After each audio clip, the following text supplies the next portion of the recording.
Welcome back to another technical deep dive here in the debug zone.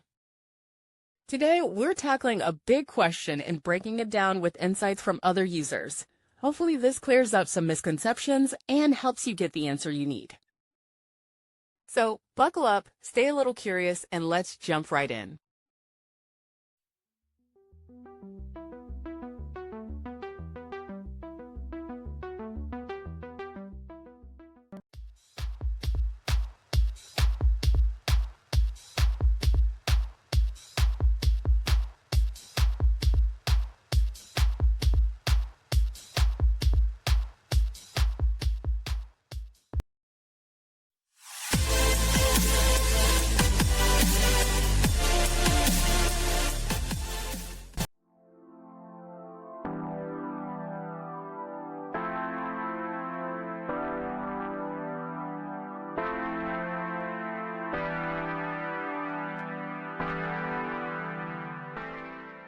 And that's a wrap.